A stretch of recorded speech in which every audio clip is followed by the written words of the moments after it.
El editorial del día es presentado por la Facultad de Teología, sede IBA.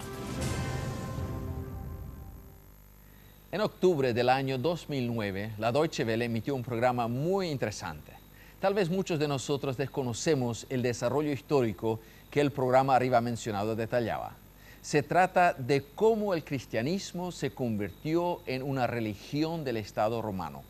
El autor de esta información es el señor Matthias von Helfeld.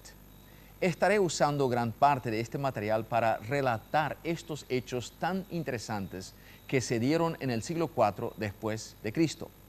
El autor confirma contundentemente esto. En febrero del año 380, el cristianismo se convirtió en la religión exclusiva del Imperio Romano por un decreto del emperador Flavio Theodosius, lo que tuvo trascendentales consecuencias.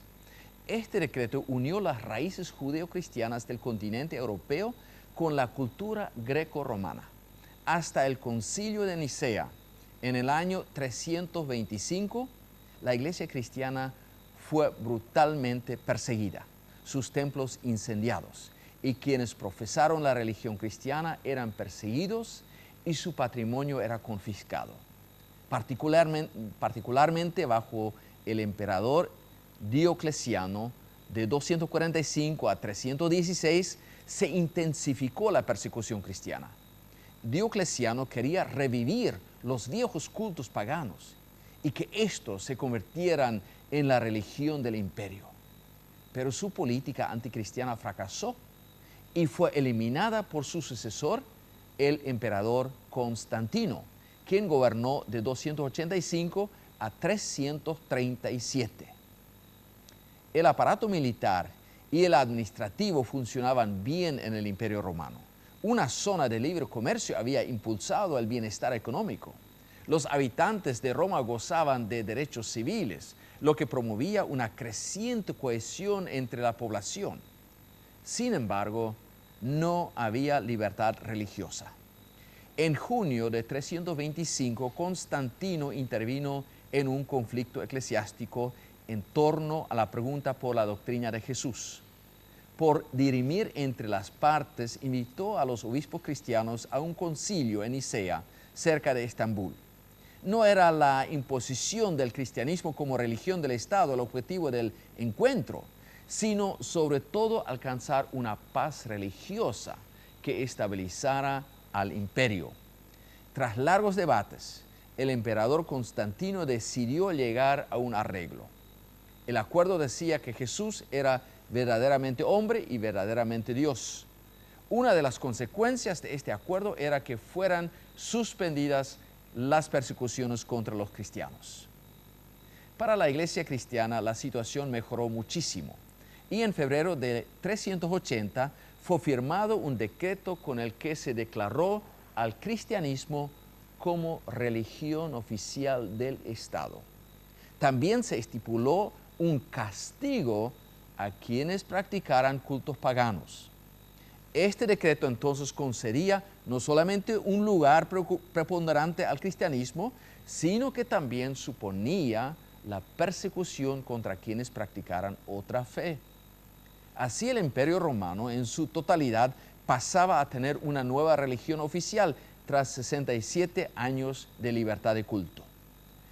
El panteón romano se había complementado a lo largo de muchos siglos con los dioses, deidades y con el culto a los propios antepasados. Inclusive se practicaba el culto al emperador. Todo esto debía ser ahora abandonado para abrazar el culto de la fe cristiana, una religión monoteísta. También había muchas normas morales nuevas, es decir, una nueva ética.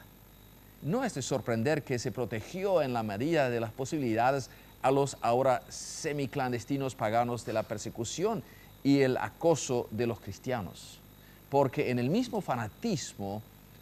con el mismo fanatismo con el que antes fueron perseguidos los cristianos y judíos, ahora se hostigó a quienes practicaran otra fe.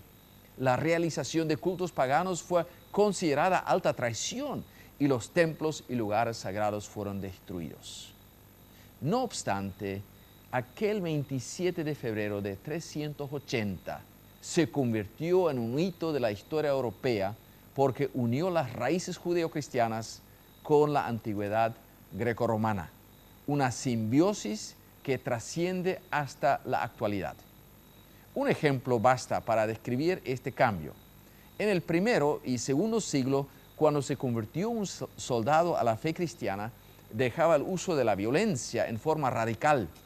En unos cuantos casos, estos nuevos cristianos que abandonaron el uso de la espada llegaron a ser mártires, pues sufrieron la pena capital por su fe cristiana.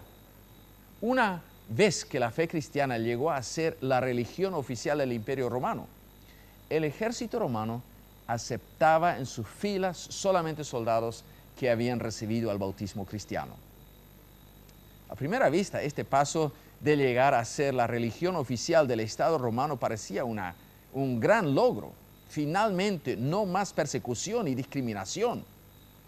Pero lo que parecía una gran victoria rápidamente llegó a ser el inicio de la caída moral y espiritual de la iglesia cristiana.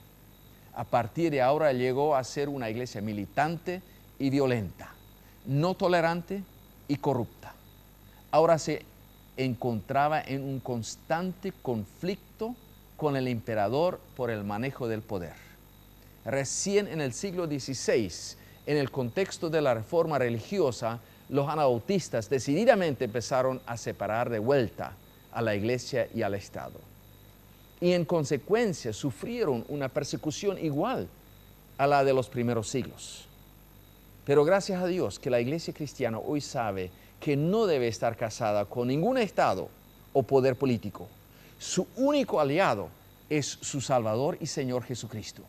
A Él la iglesia desea seguir y servir con humildad y con fidelidad. El editorial del día fue presentado por la Facultad de Teología, sede IBA.